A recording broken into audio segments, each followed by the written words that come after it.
With that said, the technology we're utilizing today requires us to make some small modifications to ensure that members can fully participate in these proceedings.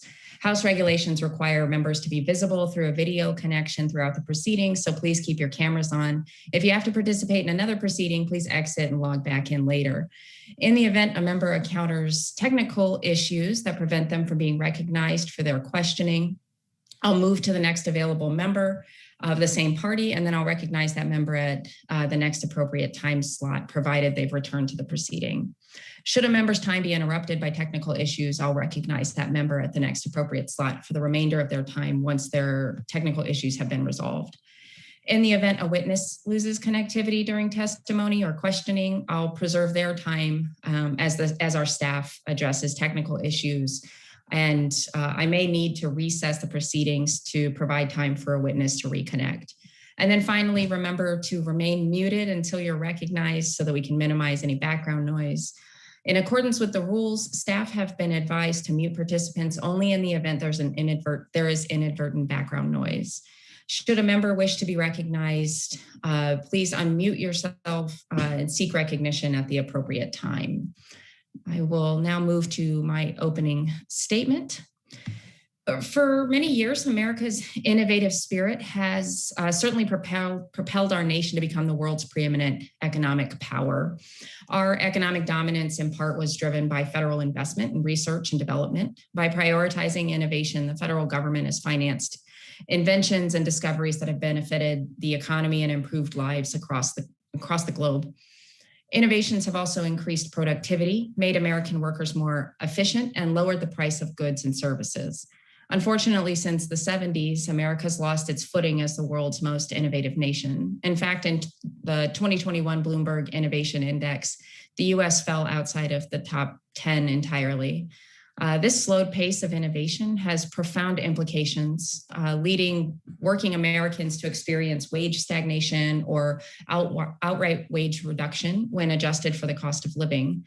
High barriers to entry are also stifling our entrepreneurial ecosystem. Over the years, geographic and demographic gaps have formed, excluding many folks from creating new products or starting new businesses. Where a person is located heavily influences their economic opportunities. Economic clustering has limited the ability of Americans living outside of a handful of major metropolitan areas to develop new products. Women and minority groups are also frequently at a disadvantage when it comes to launching startups. On average, minority and female entrepreneurs have less access to capital and are more likely to rely on personal funds to finance their business. Minority entrepreneurs are approved for credit for their businesses at lower rates than that of their peers and are less likely to receive the full amount of their loan request. It's clear that too many Americans are being denied the opportunity to create new business. Boosting innovation and making the innovation ecosystem more inclusive will be critical for rebuilding our post-pandemic economy. Achieving these goals is going to require a sustained federal investment in improving our innovative capacity. The CBO, or Congressional Budget Office, reports that federal investment can promote long-term economic growth. Yet the federal investment in research and development that we've seen has been steadily declining from its peak of 30% of federal spending in the 1960s. Today, only 12% of all federal spending and 2% of gross domestic product goes toward innovation. And investment in innovation is an investment in our country's future, so it's vital that we're spending adequately at the federal level.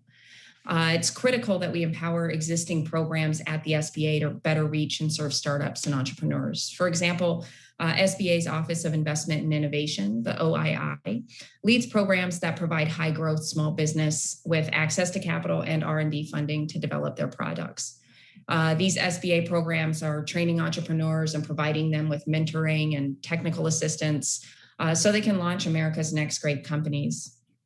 Funding from programs under OII's umbrella has helped develop successful companies like 23andMe, Qualcomm, Symantec, and DaVinci Surgical Systems.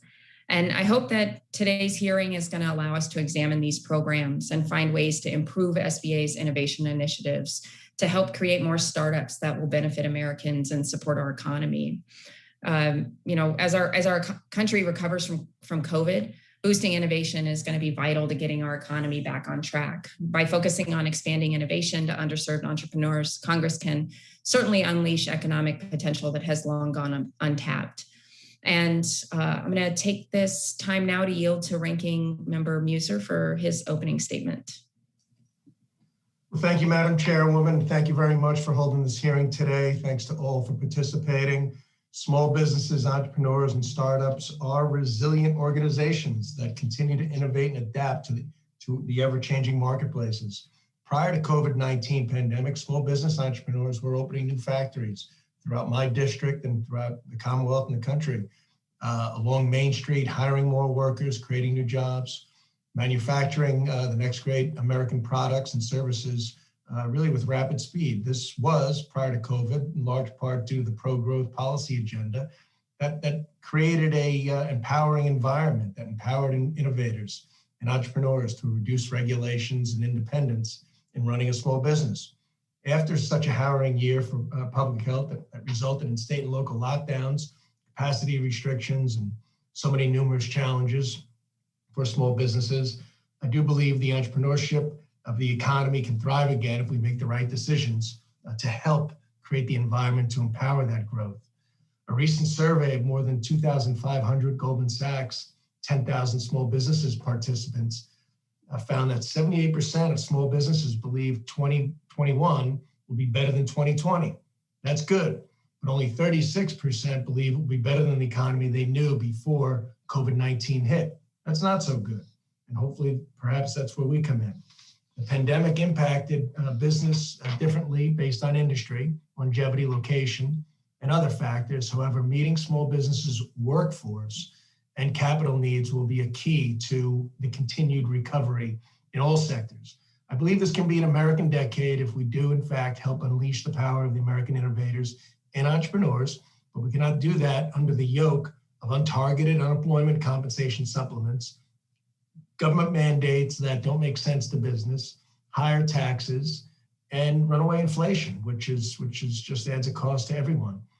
To this point, I recently wrote an op-ed on the cost of tax and spend, which I've submitted for the record.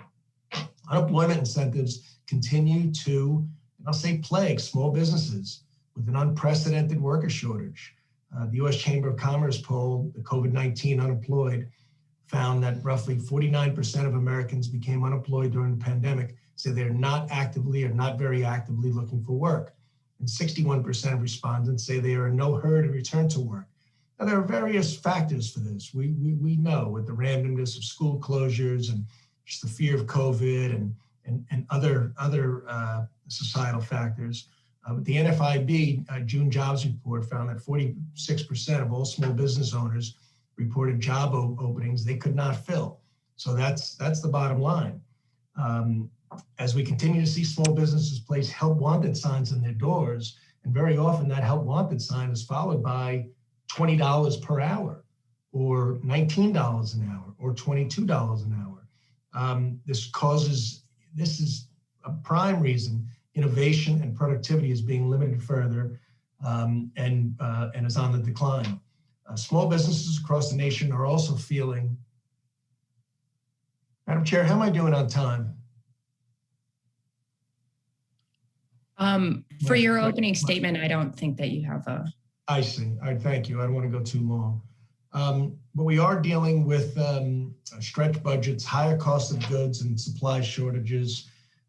Inflation is, of course, being something that is of great concern, as stated, raising the cost of businesses.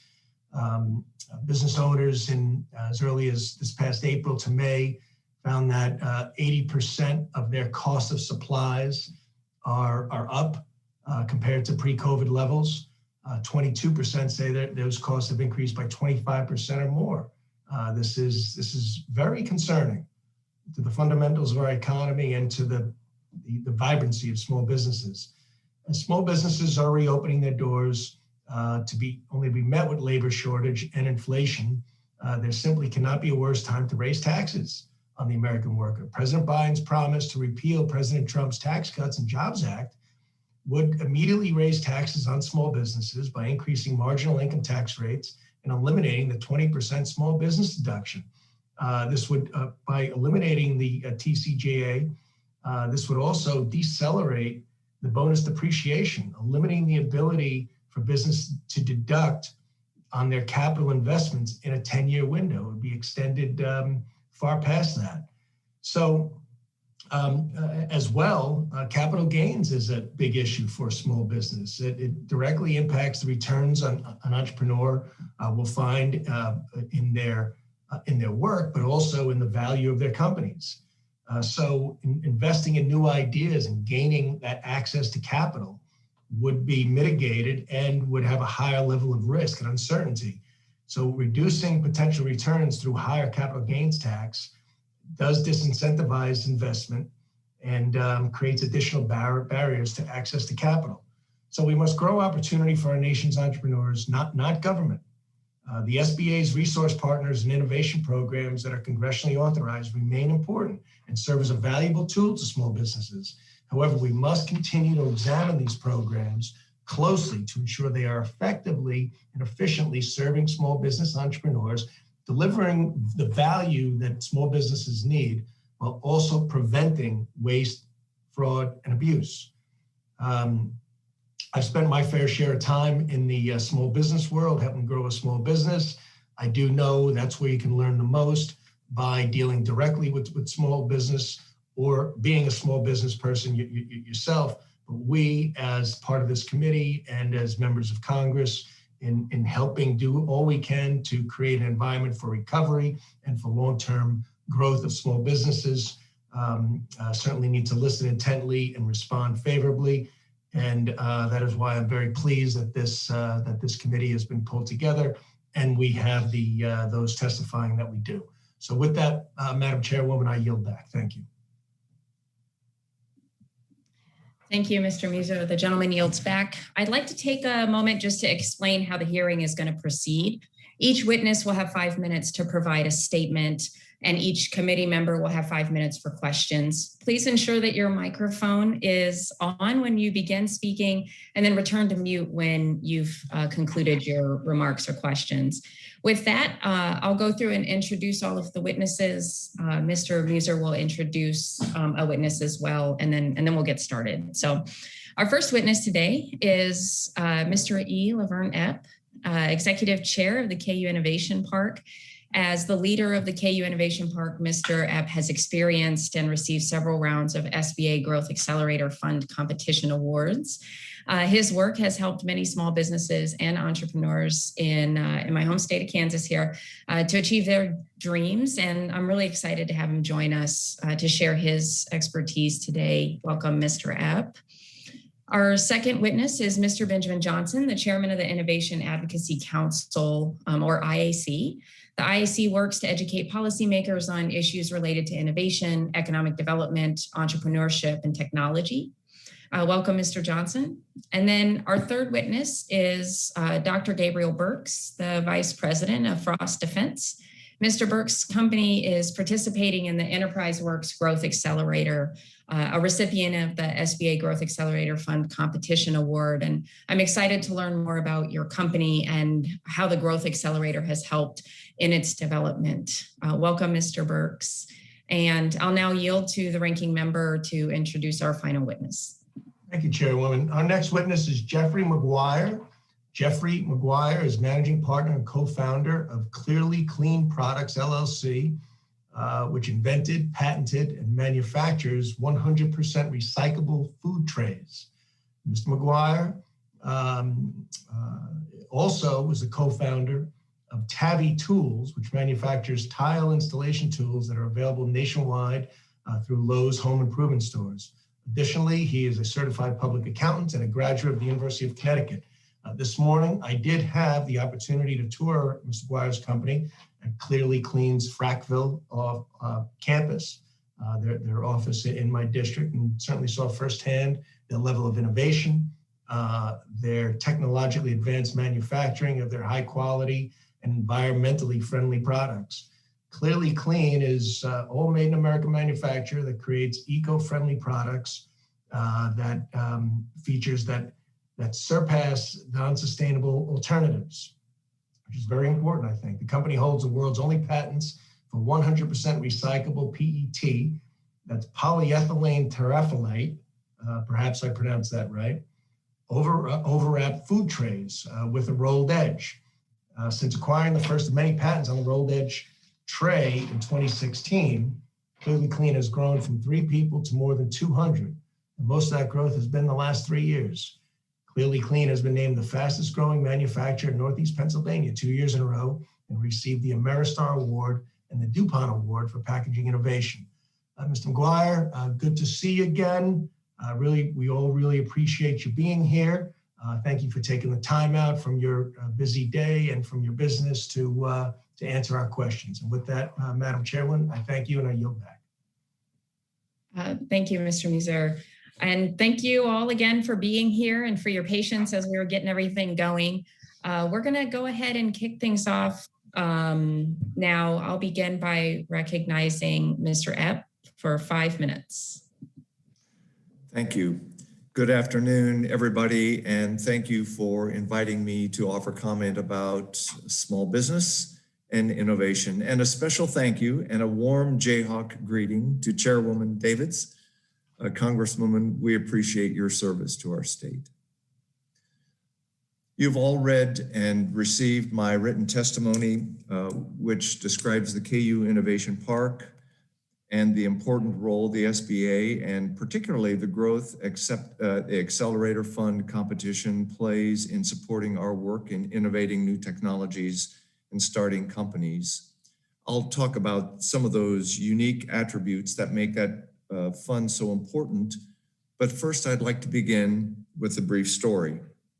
Several years ago, a private not-for-profit foster care agency in Kansas approached my colleagues at the KU Innovation Park.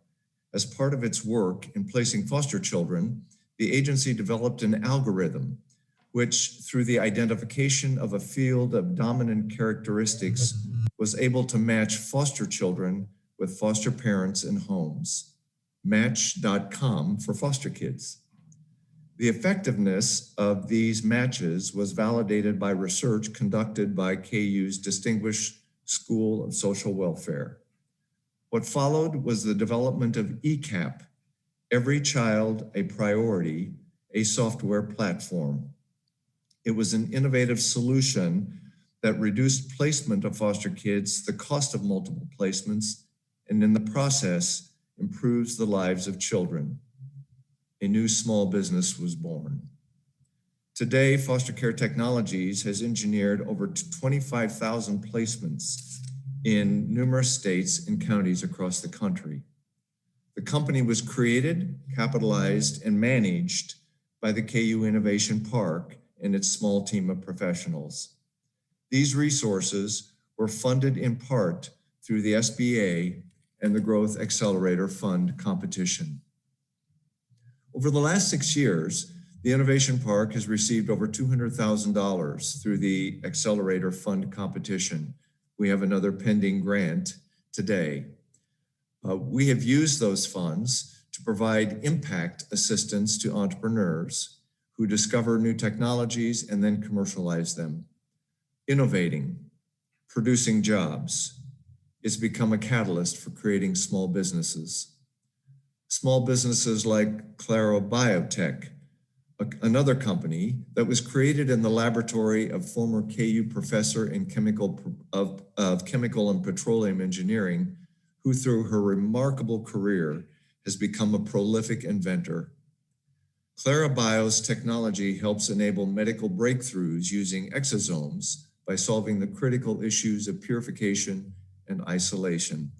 The applications of this technology are enormous, including early cancer detection.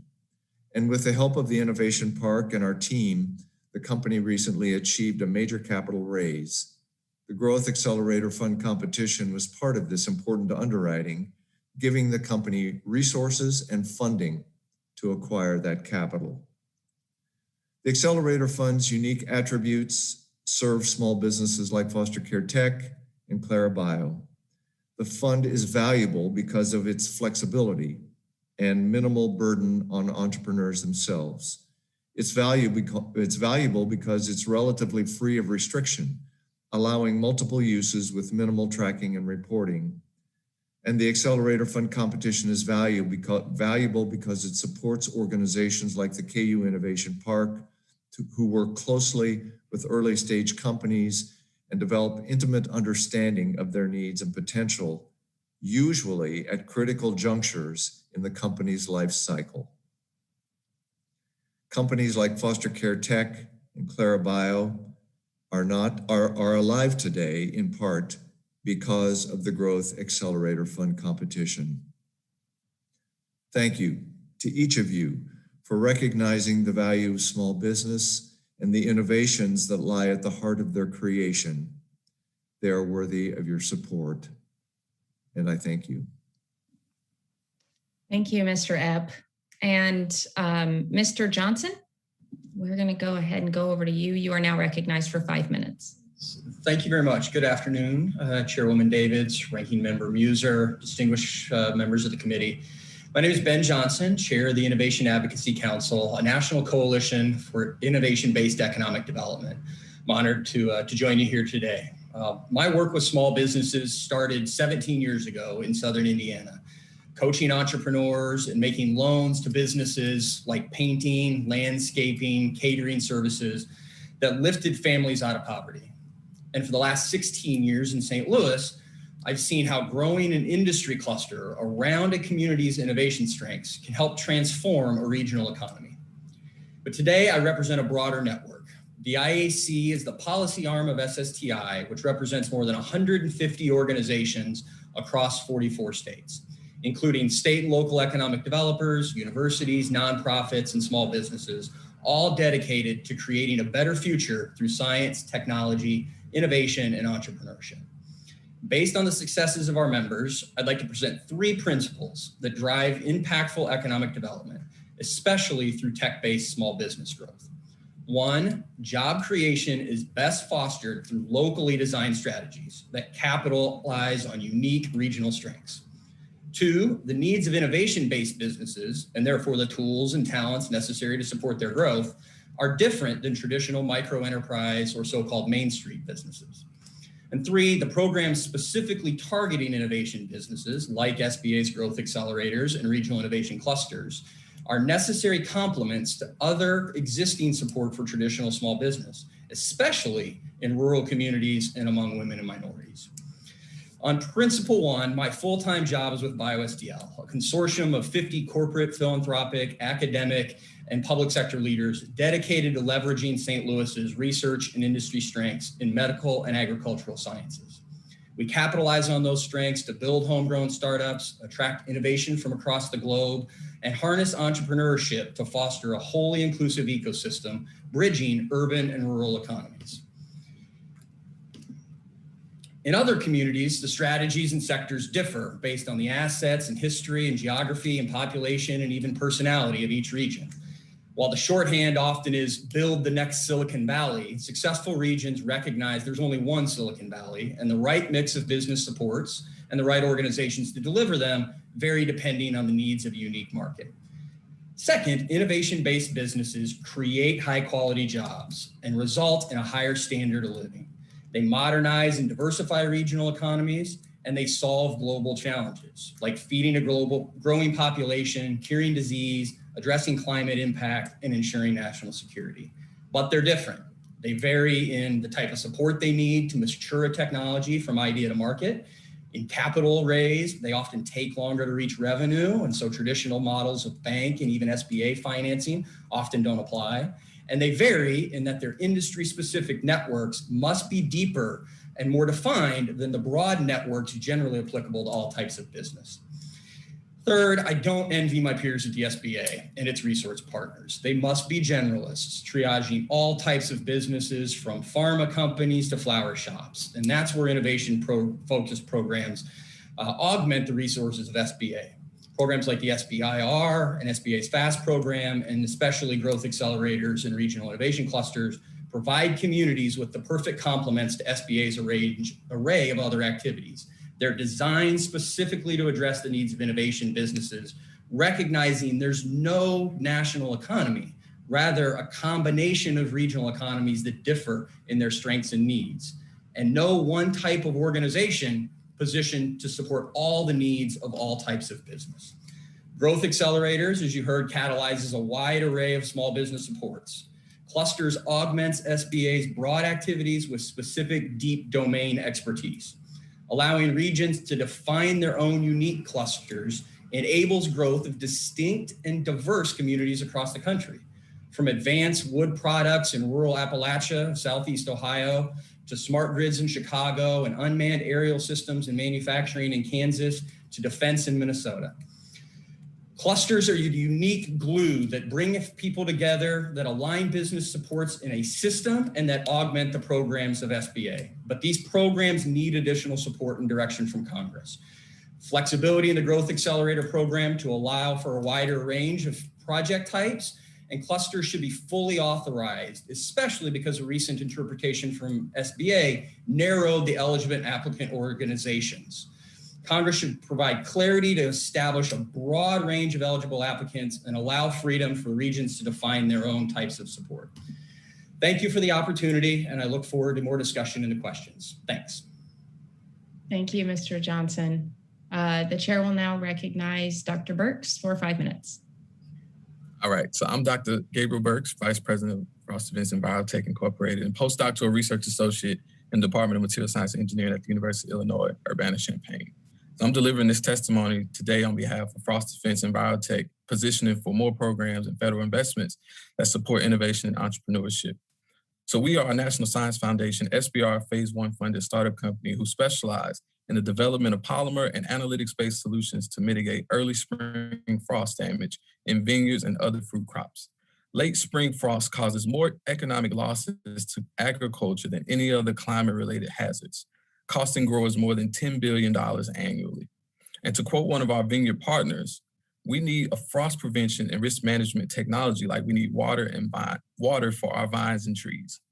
See, our solution offers growers a non-toxic, biodegradable, and environmentally sustainable compound that delays bud break and increases the freeze resistance of tender fruit tissues while leaving a negligible carbon footprint. So more generally speaking, I have 3 points for this testimony. The first being innovation is expensive, and we can look no further than TVs and how their cost has changed drastically over the past 10 years. But just as televisions have, the cost for innovation also drops over time as the technology becomes better and more developed. Point 2, tech startup success is elusive, with failure rates as high as 63%. But it has been shown that with proper supports, the chances for success are greatly increased for these startups. And then the third point is that pivoting for early stage tech startups frequently equates to success. But funding and resources must be as flexible as the startup environment itself to serve the greatest benefit. And see, what most people don't realize is that all great ideas require refinement and polishing to become viable solutions for society, and that the problems that society faces today tend to be extremely complex. To give an example, our company tackles this problem, minimizing the impact of frost on delicate fruit crops. One of the first questions we might have to ask is, what crop? Every crop has a unique nutritional requirement, growing topography, growth rate, and response to environmental stimuli. Even within a singular crop type, in our case, grapes, each varietal also has great variance in those same factors. Another question we might ask is what frost? Like, how do we know when and where a frost will occur in a given crop? And what constitutes a frost for the plant? Some crops can be more or less tolerant to these frost events than others. And then the third question, what product addresses these issues? If it's a material solution like ours, what is it made of? How long will it last on the shelf? Who will manufacture it? And does it meet the regulatory requirements? And so a final and probably most important question is, who is going to answer all these questions and where they're going to have the space and resources to answer them?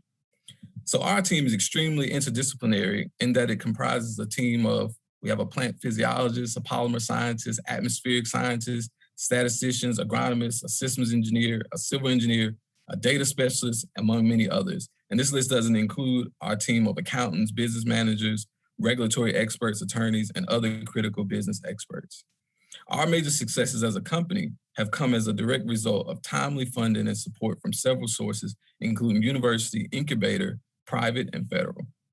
The University of Illinois Enterprise Works Aware Proof of Concept Award, which is an SBA-funded initiative, enabled us to pivot at a critical time in our development.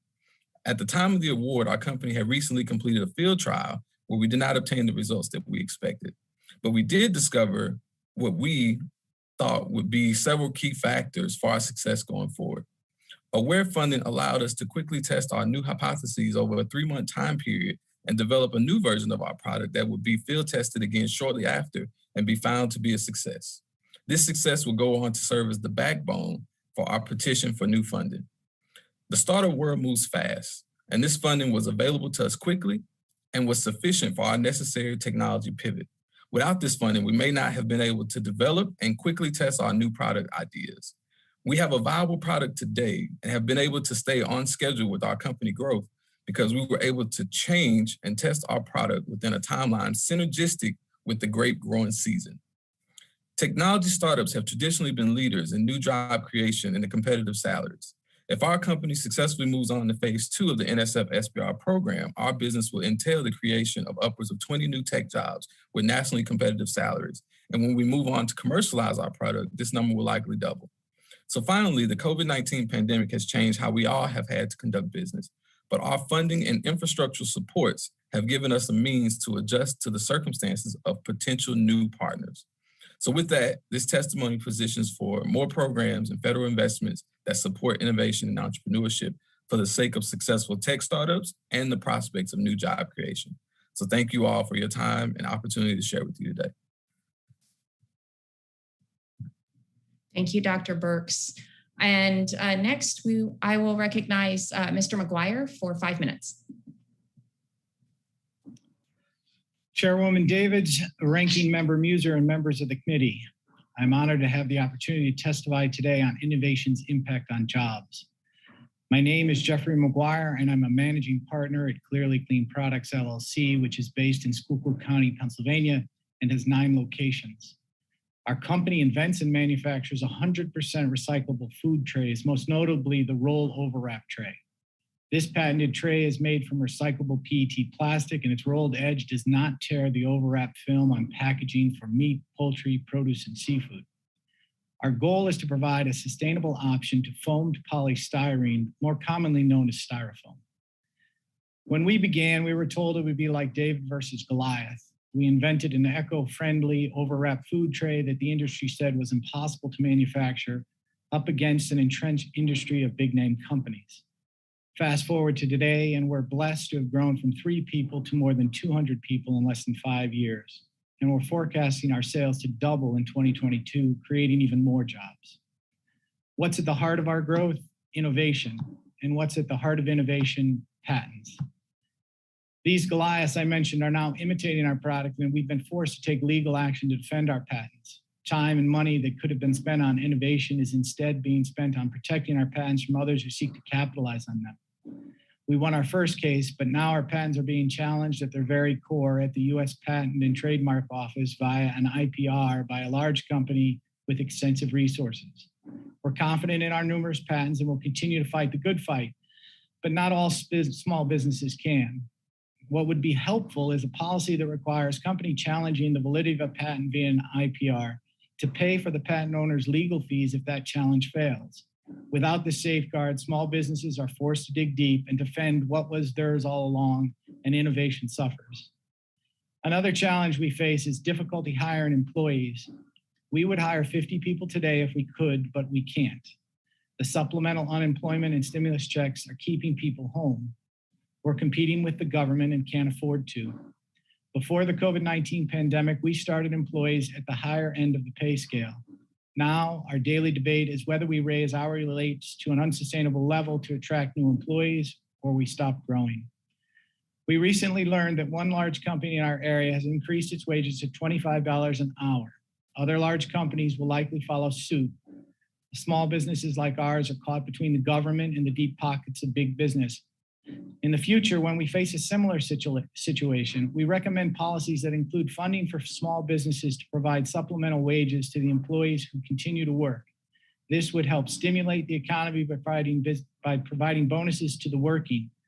What do the current policies do to small business? They force us to automate, which means less jobs. They force us to raise prices, which means inflation. And they force us to throttle back growth, which is in no one's interest. And yes, innovation suffers. We firmly believe that Congress should enact a comprehensive solution to addressing the deteriorating infrastructure in the United States. However, that solution should not undo the competitive gains made through the Tax Cut and Jobs Act. The ability to write off capital expenditures such as equipment has been key to our success. But why is real estate treated differently? If the depreciable life for manufacturing plants and warehouses was reduced from 39 years to 10 years, then small businesses could accelerate depreciation, which would enable quicker reinvestment. With many small businesses, federal taxes are paid at a personal level. Increases in personal tax rates decrease the dollars available for reinvestment.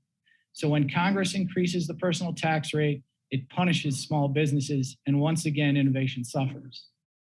In short, innovation flourishes when creativity meets investment, and investment flourishes when policies enable growth. Increased taxes, paying workers to stay home, and legal fees associated with protecting already awarded patents are all counter to growth and disproportionately impact small businesses. We need to ask ourselves, are we a country that wants to leave innovation in the hands of the rich and powerful, or do we want to encourage fair competition and nurture small business? I know the SBA and this committee believe the latter. Our only hope is that future policies continue to foster innovation and enable growth so that small businesses can not only compete with Goliath, but just like David, maybe one day even defeat Goliath. Thank you very much for your time. Thank you, Mr. McGuire. And then thank you to all of our witnesses for your testimony today. So I'm going to start by recognizing myself for 5 minutes. And Mr. Epp, I'm going to come to you first. Thanks for being here today. I've got a couple of things to bring up. I think I'll start off by just saying Rock Chalk Jayhawk, and then we'll move on to something you know a lot about. Venture capital funding is often centralized in coastal hubs, leaving a lot of entrepreneurs outside those markets struggling to raise capital. I'm curious about the approach that KU Innovation Park has taken to address that challenge. You talked about it a little bit in your opening remarks, but would love to hear a little bit more. Thank you, Chairwoman. We do what many other early stage organizations do. We try to cluster investors that are interested. We have small investor groups. For instance, the foster care technologies example that I provided, we assembled a small group of impact investors for that company. It fits very well for them. But a shortage of capital is a problem for us. And we are constantly looking at new opportunities and new ways to raise capital for these small companies. One of the things that the state of Kansas has that is extremely valuable to us is called the angel tax credits, which allow an investor to discount significantly its investment over a period of time and help the startup company at the same time. Mr. Epp, I'm sorry, can we pause for just a second? Is anybody else having a hard time hearing? Okay. Can we put back, like a 30 seconds on his time and see if we can fix this echo? I don't know if that's what, I would call it something like a Darth Vader effect.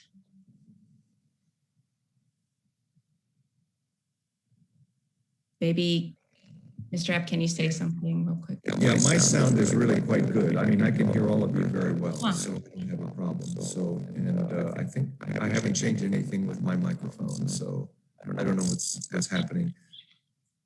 Let me make just one other comment, Chairwoman Davids, and then I can be done.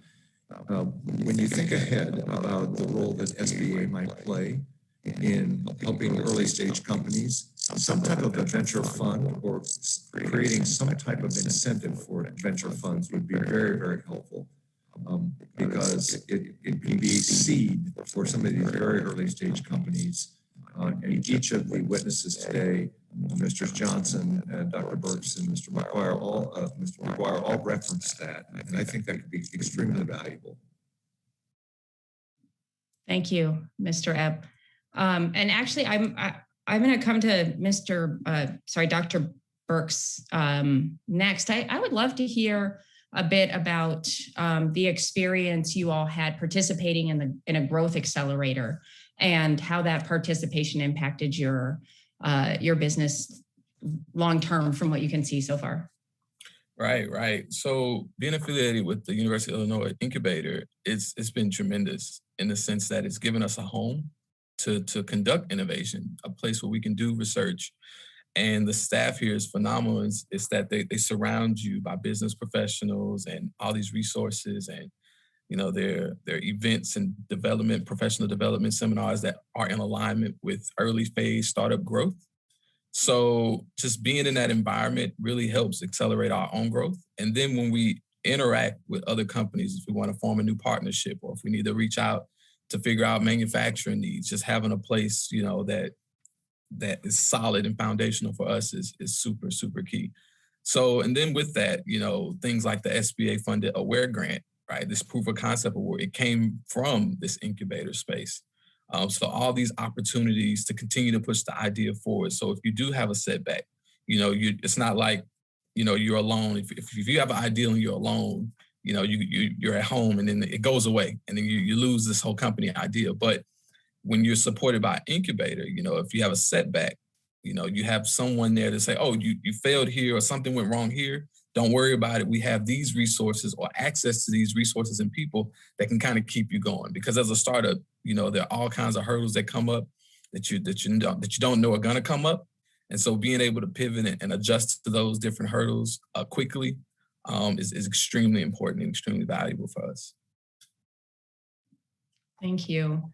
And then, Mr. Johnson, I just was curious from your perspective. I often talk about the strong entrepreneurial ecosystem we have here in the Kansas City metro area. You spent a decent amount of time talking about the regional, what a robust regional ecosystem can look like. I'm just curious in this last 45 seconds or so, if there's anything else you wanted to add around that. From your perspective, having been a practitioner and now working also in policy stuff. Yeah, I think, what you heard in my testimony and more in the written testimony is each region is unique, right? An innovation cluster in St. Louis is different even than our neighbors in Kansas City, is certainly different than peers across the country. And so programs like the regional innovation clusters that allow regions to define what their strength is, define their own future, not a one-size-fits-all federal model, but where there is federal partnership with local communities.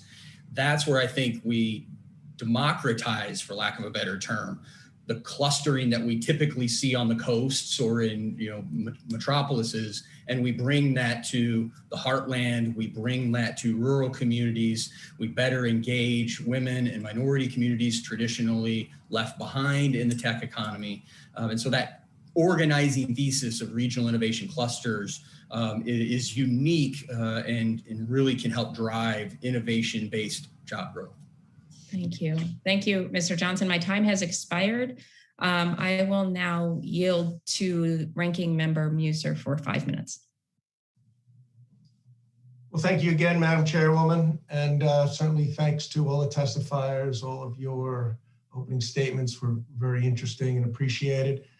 So, Mr. McGuire, I'll start with you. Good seeing you again, Jeff.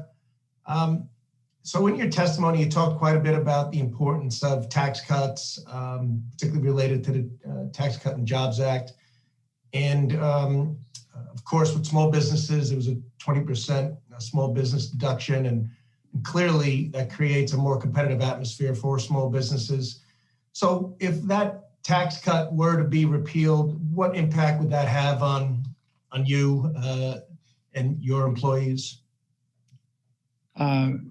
Congressman Muser, all of the tax cuts that are proposed that really impact small businesses will impact the amount of money that we have to reinvest into our expansion. So everything that we have taken advantage of from the accelerated depreciation, we have reinvested back into the business. And if those tax rates increase or some of these items change, then the amount of capital that we have available to reinvest is decreased because we will be using more of that money to pay taxes.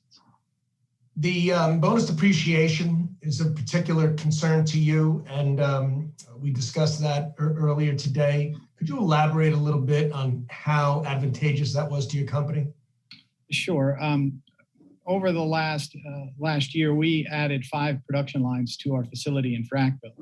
And through the rules that were available to us, we depreciated all of the cost of those assets against our income taxes. And that allowed us to invest, it was upwards of $7.5 million in those lines to sit there and continue to grow our company. And you know, since this committee is talking about innovation, the only way to innovate is to have the available resources to innovate and to sit there and move forward. And so that was the most key component of what was in the tax cut law for us, because it allowed us to expand our company as quickly as we have.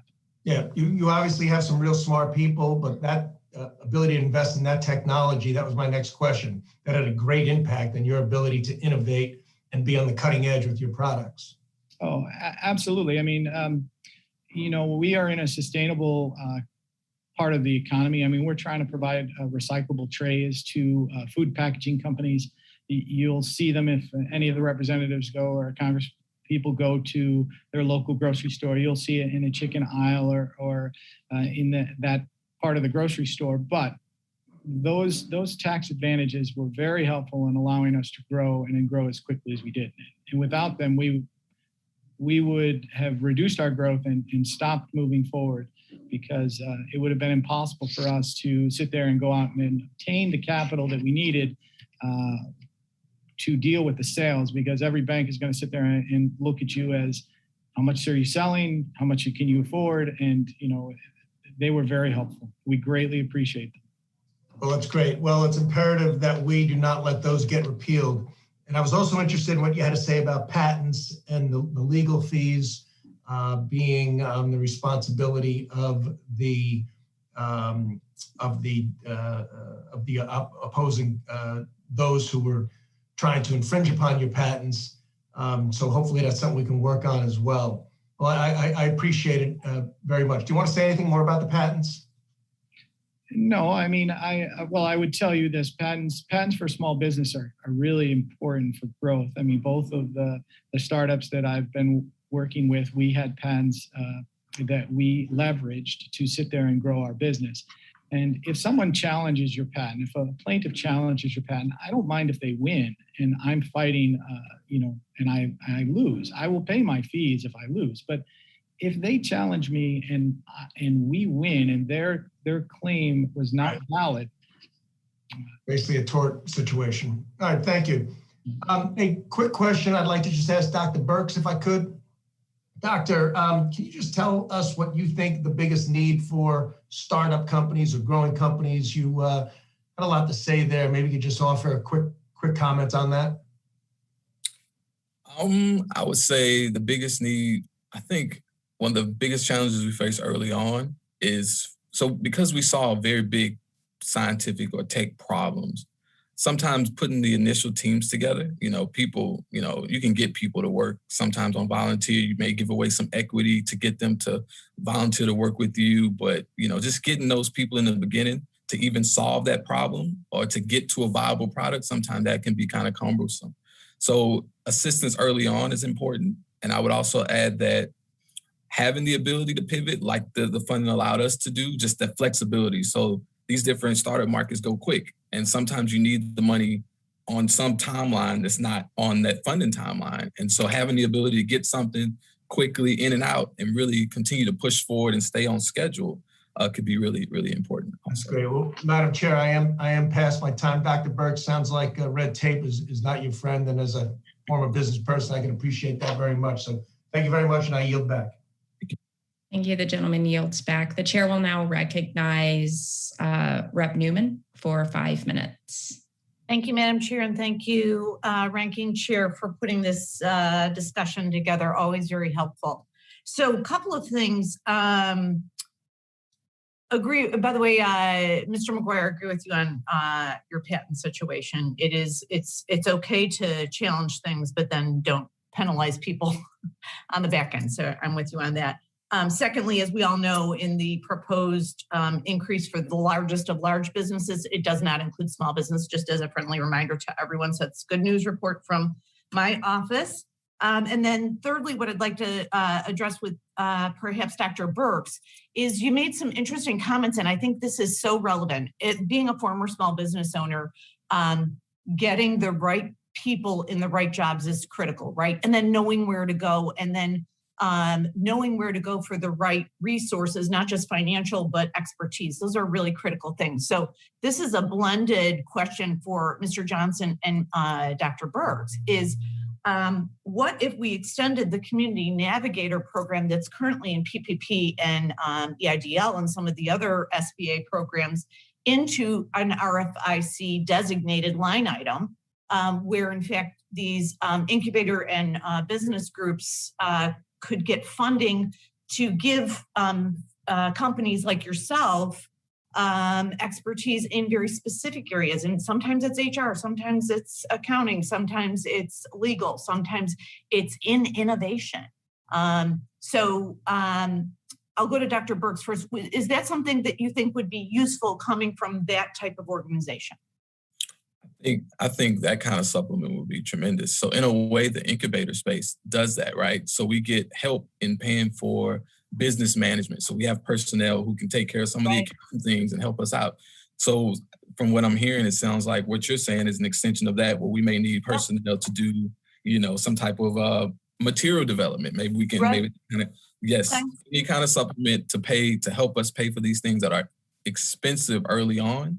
Definitely helps us. And by the time we become sustainable as a business, hopefully we are able to cover those costs on our own. But in the beginning, it's a pain to pay those when you're trying to accrue funds. Right. So, Mr. Johnson, if we were to propose something like that from this committee, would that be helpful to give an additional line item for this group of, what formerly was navigators, but expand it to be other types of experts that are available to your members and your affiliates? Yeah, I think the community navigator model is promising as a hub and spoke model to connect with SBA resources. For us in St. Louis, the Regional Innovation Clusters program was sort of that original hub and spoke community navigator program within our innovation cluster. Through the RIC program, BioSTL, and our partners were able to support more than 2,000 entrepreneurs in their journey of starting their business, helping create 500 jobs and raising more than $1 billion in capital. And we did that through a range of activities, partnering to support Black would-be entrepreneurs with the Family Workforce Centers of America in urban, suburban St. Louis of Wellston, connecting small businesses at the intersection of biosciences and IT and advanced manufacturing with St. Louis Makes and I-10, working with our innovation community Cortex on providing small business training and counseling, and then launching a network of growers and producers in rural communities to connect urban and rural communities, ag innovation in urban St. Louis with the growers and producers in rural Missouri who are bringing those to market. All of that connected with our partners at the SBDCs, the Veteran Business Outreach Centers, the Women Business Centers, navigating community resources in an area of unique strength in St. Louis for us, medical and agricultural sciences. So I think, with the community navigator model being promising, I think authorizing and bringing additional resources to something like the Regional Innovation Clusters program that has been promising, not just promising, but effective in many communities is a unique opportunity. I agree. And maybe it's just a model that has worked very well and we need to scale. So good food for thought from my office. And I appreciate all of the guests that shared their thoughts today. And thank you to Dr. Burks and Mr. Johnson for your thoughtful answers. And I yield back, Chairwoman. Thank you. The gentlewoman yields back. The chair will now recognize Rep. Kim from California for 5 minutes. Thank you, Chairwoman Davis and Ranking Member Muser. I want to thank the witnesses for being with us today. My district is California's 39th district in the suburban area in North Orange County, LA, and San Bernardino counties. And this is the area that I represent, and that is home to a robust startup and entrepreneur community. In 2020, the LA area startup ecosystem had approximately $3.6 billion in early stage funding for new startups.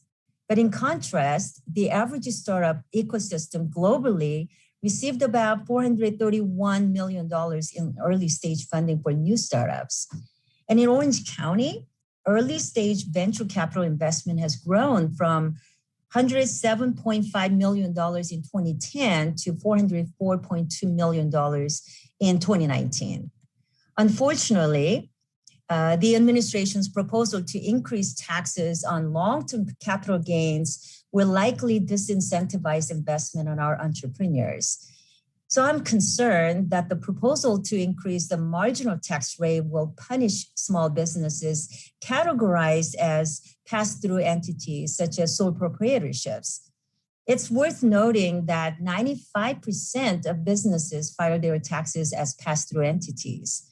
So let me pose this first question to Mr. Johnson. If the Biden administration's proposal is enacted, the US could have the highest top capital gains tax rates among OECD countries. So can you describe what a higher capital tax rate would do to early stage funding? Yes, thank you very much, Congresswoman Kim. Tax rates are important, as are programs and investments into entrepreneurship ecosystems. The Kauffman Foundation and the National Startup Coalition in their America's New Business Plan outlines sort of the both and of policies that create an environment to provide opportunity for entrepreneurs, a level playing field, reduce red tape, tax issues, funding the right kinds of capital at the right time, the knowledge of how to start a business and the types of supports that we're talking about here today with the SBA, and support for the opportunity to take a risk. From our entrepreneurs, we don't often hear about tax issues being their top issue. It certainly is most likely an issue. We heard from Mr. McGuire about the challenges he has faced. What we more often hear, what really bubbles to the top, is that they need support. They need help in developing their business model, in de-risking their technology, turning that idea into a new product, into new jobs, in connecting with sources of capital, being able to compete globally for capital and bring it into their community. So with in the policy environment, it needs to be a both and. How do we reduce regulation? How do we reduce red tape? How do we balance taxes with investments in supports and ecosystems? Thank you, Mr. Johnson. I want to stay on the topic, and let me pose the same question to Mr. McGuire. Would you agree that a higher capital tax rate put our entrepreneurs and startups at a competitive disadvantage compared to other countries? And can you cite an example? Well, absolutely. I mean, I don't care if you're Republican or Democrat. No one wants higher taxes. We all need to decide what the balance is for everyone out there. If you're asking me if the capital gains rate will impact investment in companies, absolutely, it will. Will it stop investment in other companies? No, it won't. I mean, we're still going to go out and work hard to sit there and try to make our businesses successful. What I think is more important is what you said before, 95% of taxable are pass-through entities. Once you start messing with capital gains and the personal income tax rate, you're going to impact every small business. I don't care if it's a barber shop or if it's a clearly clean products. You will start impacting them negatively. Sure. I know I got a little time left. So, Mr. McGuire, I really appreciate your testimony as you talked about the difficulty in hiring employees, but I also give you a lot of kudos from growing from a very small 3-employee to over 300 employees. And that's because of your innovation and creativity. But I also wanted to talk to you about the recent CPI that rose to 5.4% in June compared to a year ago. This is the highest inflation numbers in 13 years. So can you tell us how the increase in prices and inflation impacts your small business? you're going to see inflation. I don't think anyone on this committee should sit there and not think we're going to see inflation. In our business specifically, we're seeing between 15 to 30% increases in our raw material costs and in some of our supplies that are required to sit there and put our product out there to market. It's coming. I mean, third quarter, fourth quarter, you're going to see it. I don't think there's any getting away from it. Your CPI is where that is right now. It's not going to be where it's going to be in the fourth quarter and in the first quarter of 2022. Well, thank you. I see my time's up, so I yield back. Thank you. The gentlewoman yields back. And the chair will now recognize Rep. Chu from California for 5 minutes. Thank you so much. Mr. Epp, I'm so glad to hear of the success that your innovation park has had as a growth accelerator. And I want to ensure that startups and small businesses that are growing in these accelerators also have access to private investment. That's why 2 weeks ago, I reintroduced HR 4256, the Investment in Main Street Act, with my colleague, Representative Garbarino. This legislation would enable banks to dramatically increase their share of the capital and surplus that can be invested into SBA certified SBIC or small business investment companies from 5% to 15%. Last year, SBICs made nearly $5 billion in leverage and investments for over 1,000 small businesses. Unlike many private venture capitalists, SBICs are backed by the SBA, and last year made 1/4 of their investments in underserved businesses, showing that these SBICs are well suited at funneling capital to the businesses who need it most. So can you talk about the importance of private investment for the startups you work with and how SBICs can help them grow and succeed?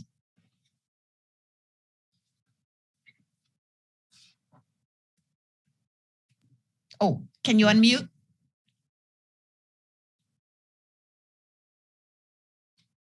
Please unmute.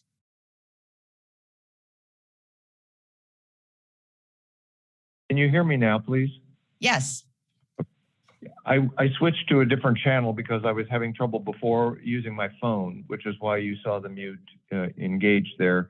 Is the sound better now? Yeah, it sounds much better. Yeah. Okay, thank you. And thank you for your support, Representative Chu, and for the work that you're doing, particularly with the legislation that you proposed. I think that's extremely helpful. Small company investors are always looking for match funding, and they often don't want to be first in. And so any kind of support that can be provided in this kind of way can be extremely helpful because it kind of opens the gate. It kind of opens the floodgate. And then once one investor is in with some match funding or whatever, it's very easy to attract, well, it's not easy, but it's easier to attract other investors. So the focus on venture capital and kind of creating a unique package with federal funding around creating those venture clusters and those venture packages is very, very effective. And thank you. Well, thank you for that. Mr. Johnson, in April, I reintroduced my legislation, HR 2680, the Providing Real Opportunities for Growth to Rising Entrepreneurs for Sustained Success. Well, the Progress Act. This legislation would support the smallest businesses, those without any employees, by helping them expand and incentivizing third-party investment. The legislation would create a refundable payroll tax credit for non-employer firms that hire their first full-time employee, and an investment credit to encourage third-party capital investment into non-employer firms. Non-employer firms are much more likely to be owned by women, and female entrepreneurs on average start out with roughly half the capital as male entrepreneurs. So could you talk about how incentivizing third-party investment into the smallest of businesses and helping startups to hire their first full-time employee can help improve outcomes for innovative small businesses? Yeah, thank you very much, and thank you for your support of the Progress Act. With the entrepreneurs that we support and serve, we see that hurdle of hiring the first employee is often one of the largest challenges.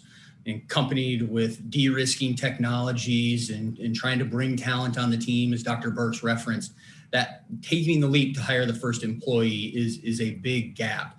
And so anything that can help bring a hire to an individual sole practitioner is important. We know from data that all net new job growth in the country over the last decade is from new businesses that are less than 5 years old, and helping them start a hiring process, helping them grow can be really critical. For us, as an example, we used our RIC dollars and our Growth Accelerator dollars to support an entrepreneur, Jennifer Silva, a co-founder of Senti AR, helped secure $2.25 million in SBIR funding that was then able to be leveraged and matched with more than $3 million in private venture capital that enabled them to grow the team, de-risk the technology, and bring to market a new real-time augmented reality in the operating room to help with invasive surgery, in particular cardiac arrhythmia,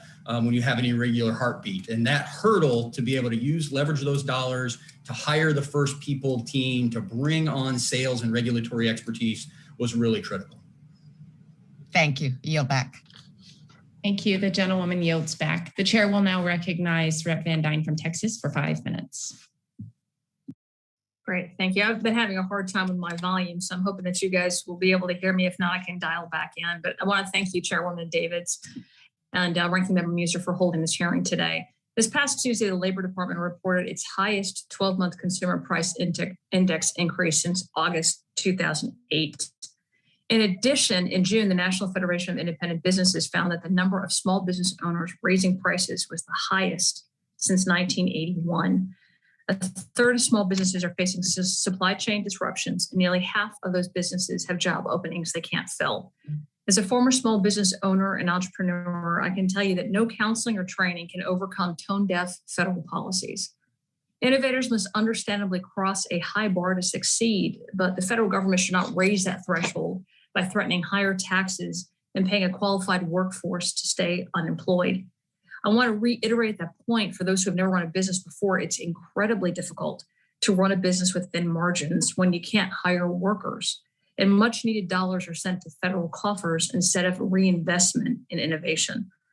At the beginning of 2020, the small business economy saw record levels of optimism and production. And my Republican colleagues and I understand that the best way to spur innovation and entrepreneurship is getting the government out of the way. Unfortunately, this point seems to be lost on the current administration. There's no doubt that COVID-19 was a disaster for small businesses. In a time of crisis, the federal government responded, but this pandemic is ending, and we need to empower Americans to transition back to work. The government cannot continue to hold businesses and the workforce back through failed policies. The strength of the American economy is in its ability to innovate, and the key to innovation is in the American people. If we want to spur innovation, the simple solution is to get government out of the way and let people prosper. And with that, I want to thank Mr. McGuire for his testimony today. You talked about your company's rapid growth in hiring. Do you think that that growth would have been possible in today's labor market? And do you think that the economic environment today, compared to what it was before the pandemic, is more or less friendly to small business innovation? Well, with COVID-19, it's been an extremely difficult challenge. So, it was easier to hire before the pandemic in 2018. There's no doubt about it.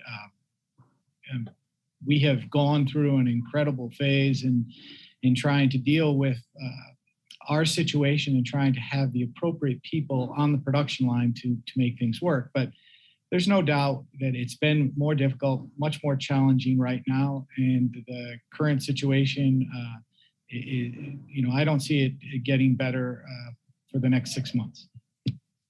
Okay. In your testimony, you had said something I found to be really interesting. Innovation flourishes when creativity meets investment. When you think about the tax proposals coming from this administration, how do you think they would affect not only your margins, but small business capital at large? Oh, it's going to be extremely difficult because most small businesses are self-funded. You may sit there and think that small businesses have the ability to go out and get resources. And all of the other panelists that are talking, it's incredible. The opportunities that you provide to entrepreneurs is phenomenal. I applaud every one of you, and Dr. Burks, I applaud you the most. But I will sit there and I will come back to you, and I will tell you it's extremely hard, and you will not be able to build a business in the environment that taxes are increased, because we took every penny of our savings and put it back into our business. And that's really how most small businesses work. I mean, you work, you try to make profit, you use that profit to build your business, and you continue to do so. And if you change the rates and if you change some of the what is going on out there, it's going to negatively impact small businesses, and there's no two ways about it. Appreciate it. So without sacrificing any of the waste, and this is for Mr. Epp, without sacrificing any of the waste, fraud, and abuse protections that need to be required, how can we eliminate some of the paperwork burden for small businesses participating in SBA's innovations programs? Oh, can't hear you. Mr. Epp? Can anybody else hear me now? Oh, I can hear you. Can you hear me now? Yes. Okay. I'm sorry, I'm still trying to figure all this out. That's one of the really, as I mentioned, that's one of the really very good attributes about the accelerator growth competition, is the minimal restrictions on it, the minimal paperwork that's required. I'm sorry to be so pithy, but more of that. All right. Thank you. I yield back my time. Thank you. The gentlewoman yields back. The chair will now recognize Mr. Evans. Representative. Thank you. Thank you, Madam Chair. Thank you, Ranking Member. Question I'd like to ask is Dr. Burks. Access to capital is a persistent issue for small businesses and entrepreneurs, and particularly for Black businesses and women. What types of funding have you utilized? Good question. As a startup, you use it as much as you can find, but we've been able to utilize funding from the University of Illinois. Probably our largest supporter is federal, the National Science Foundation, SBIR funding. So we're in that pipeline. We're phase 1 SBIR funded company at this point, and we're in advanced review for NSF SBIR phase 2. Those are the largest funding sources that we've received thus far. We've also received the Proof of Concept Award through the Illinois Incubator, which is the SBA funded initiative. And for certain aspects of like development, we've gotten support from private vineyards. So vineyards who believe in our product, the problem we're trying to solve is extremely huge. So the vineyards that could benefit from our product being a success, they've been giving us resources, whether it's manpower, whether it's access to data, whether it's equipment and just space on their farms to do work. We've had an international partner who we couldn't pay for, but they put the money up to fund us to do a field trial at their site internationally. So I would say those are our primary sources. But without the government funding, particularly the SBIR, I mean, none of this would be probably possible, because that has funded, that's funded salaries, that's funded initial material costs, that's funded personnel. It just goes on and on what is funded. And it's given us the ability to be housed in this incubator in a way, because we have to pay, rent to the incubator for our laboratory space. And so that's paid for all of that. So the NSF SBR has been tremendous and huge as part of our funding. Let me follow up a little bit. How does this work? Can you talk a little bit about it? How does what? Yeah, how does the committee, in terms of the funding issue, how does it work? As you said, you're housed in the incubator. Mm-hmm. So how does it work? So it's a long process, but the incubator recognized our ideal as something that had a lot of potential. And so that gave us access to the incubator. And in the beginning, the incubator has funds available to house us there. And then from there, you continue to grow, you apply for other funding. And then that's where the NSF funding came into play. We also had NSF I-Core, which involved going out to do customer discovery, figuring out what the customer needs are. There was funding involved in that to kind of also help offset costs of being an incubator. But then in our world for like material tech startups, you know, if you get the NSF SBR, it's a huge, like that's like, you've kind of made it in a way.